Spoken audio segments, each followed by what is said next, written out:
Good morning, my homeschooling fam. How's it going? How was your weekend?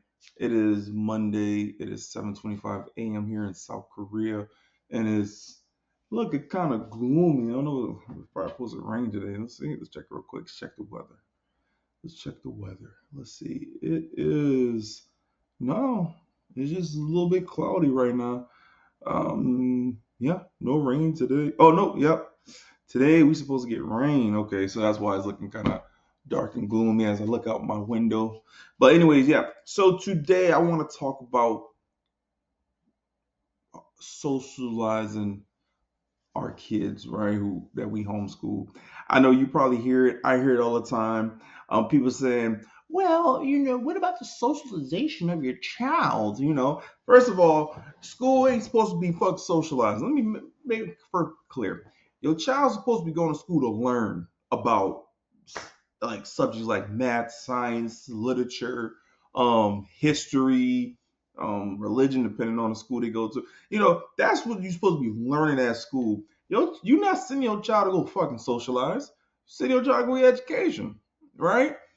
Socialization should be happening after school, anyways, through like sports, after school programs, stuff like that. Now, it just so happened kids do socialize at school, but the main focus of school is education of these certain subjects. Socialization becomes a primary thing after school so they can do activities that, what I'm saying? You feel me, you feel me.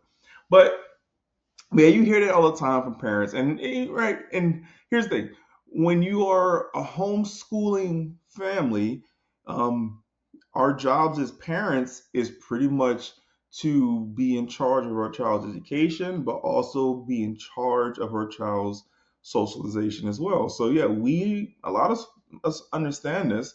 So me, for example, I have my daughter in Girl Scouts. I keep her in youth sports as well, so she interacts with other kids. So this school year, we have done softball, 2 seasons of cheer, and we are now in our soccer season. So we're doing soccer right now, and then after soccer, now let me just real quick. So I we live in South Korea, right? Now, mind you, I am prior military. I separated from the Air Force here in South Korea. And because I have my disability rating and whatnot, I still can have access to the base. So because of that, I'm able to still kind of keep her involved with the base kids, those communities. Because before we did homeschooling, she was going to school on base at the Dodea school. So we didn't start off with homeschooling. We did traditional school first. But anyways, so being that I can still go on base, we have access so she can be part of Girl Scouts on base. She could be in the youth sports program on base as well. So that's why we're able to participate in those activities. Now, we do that. Now, also in Korea, they have something called like hagwons or study rooms. So hagwons is like after school classes. They could be for math, English, art, different various subjects. And then some people, typically hagwons are in like a formal commercial space that's kind of made into like a little learning cafe or studio, whatever, so have you. But then some people they have they do in a house called like kind of like study rooms or whatever. So we go to this one lady who my daughter goes to learn math and Korean as well in that place.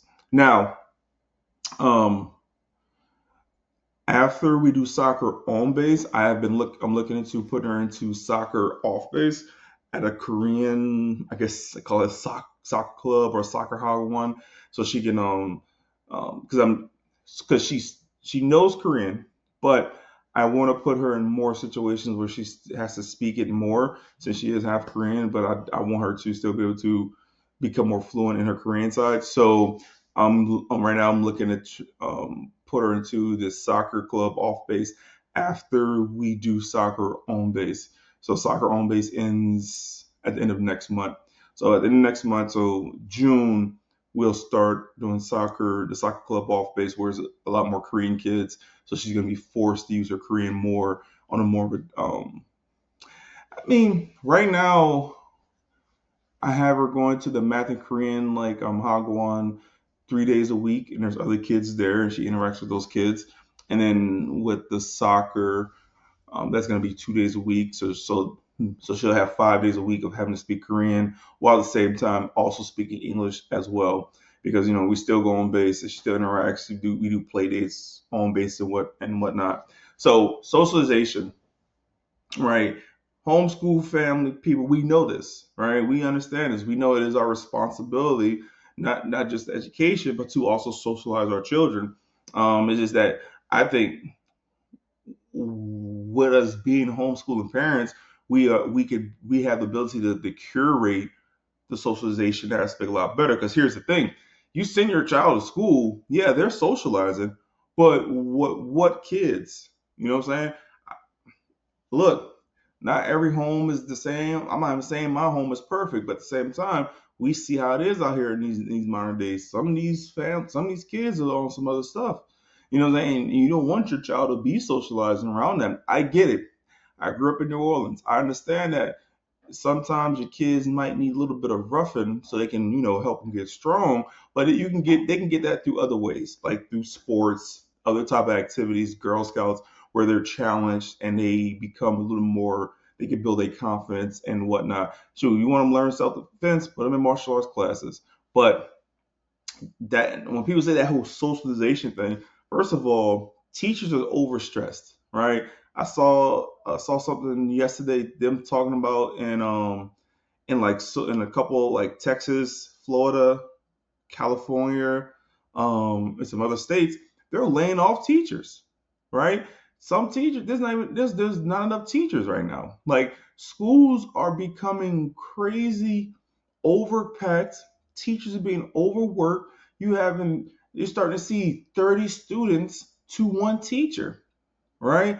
So yeah, since your child is probably just socializing anyways and not really getting no education because the teacher is overwhelmed. The teacher can't really focus on educating your child. The teacher's probably being more of like a damn warden in some of these classes, depending on the neighborhoods these schools are in. So it's like that when people talk about the socialization, like bro, we're in modern days now, right?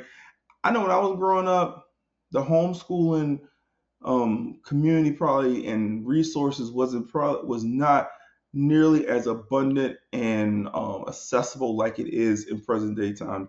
Now, like when people those who are in the space or when you get into this space, you will realize like there's a lot of resources out there for you to pretty much make homeschooling be like your own private school, pretty much, right?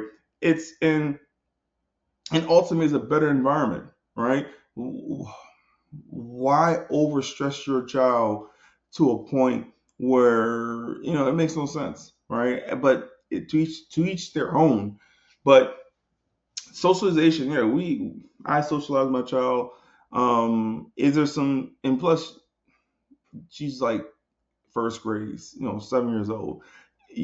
We have plenty of time to build upon and develop her socialization skills. Me personally, I really like how homeschooling has made her be a lot more self-sufficient, better in learning how to manage her time at a young age compared to a lot of adults who don't even know how to do that, right? So I see that, and I think that's very important because let's be real with you. Look at a lot of adults right now. A lot of them don't even socialize, and they're adults. So that's another thing when people use that phrase. Well, what about socialization? How many adults are even socializing? We're seeing a lot more adults like being to themselves, isolated, and they went to public school, they socialized. So that's another thing. I'm like, this statement makes no sense to me. All right, look at adults. Like let's not remember we are raising future adults. We are raising future adults. We're not raising, yeah, so look at current adults who went to public school, who quote unquote socialized. I know a lot of adults who don't know how to socialize, but they went to school. and they socially awkward, but they went to school. So that's why I was like that point is kind of like sense makes no sense. And there's some people who just don't want to be bothered, but they went to public school, they went to school, they socialized, but they don't want to be social. So it's like we we need to focus on education and then also socializing too. But then again, once again, there's so many ways your child will socialize, and it really depends on your community that you're a part of, right? If you go to church, your kids can socialize when they go to church. If you do after school programs like I do in sports programs, your child will socialize. You schedule play dates, your child will socialize. Like socialization happens with homeschool kids for the most part. Now, I know for some families who are probably like in remote areas, it's a lot more tough and difficult. But for us, we live in like Pyeongtaek, which is a major city in South Korea. We don't have those problems. Plus, we have access to the military community, and we are part of the Korean community.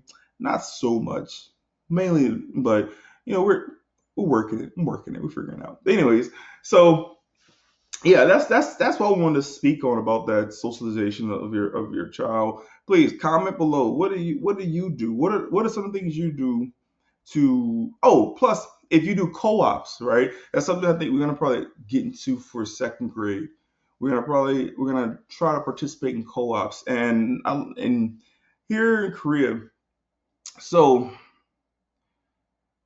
Osan and Camp Humphreys have homeschool communities, and they also have like I know here at Osan, a homeschool community, they do Friday meetups where families come together, meet at the park. They do like field trips.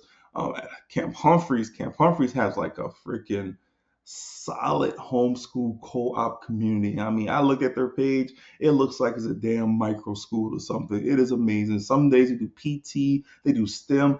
It is awesome, right? Korea has a growing homeschooling community, but the one that I saw is mainly in Seoul, and we all live in Seoul. The library here on base at Osan also supports homeschooling families. So like they they do stuff like on Fridays or another day during the week. That's for the homeschooling kids. So once again, that's another way kids can socialize as well. Look at like your libraries, look at your community centers, see what kind of stuff is out there. Look for homeschool co-ops and children will socialize. So like when people make these statements, they're speaking from straight ignorance about how this stuff goes. And me, I tell people all the time, I say, look, just because you're lazy and wanting to do and not wanting to do what I'm doing, don't project your insecurities, don't project your shortcomings, don't project your limitations onto my family because we got us over here, baby. You know what I'm saying? So that's all I wanted to say real quick. Hey, I really do appreciate you guys who have subscribed to my Substack. Also subscribe to my YouTube channel. I appreciate you all. Please share this stuff. Comment. Like help me grow this my little homeschooling community that I'm developing here. And I love you all. I'll talk to you later.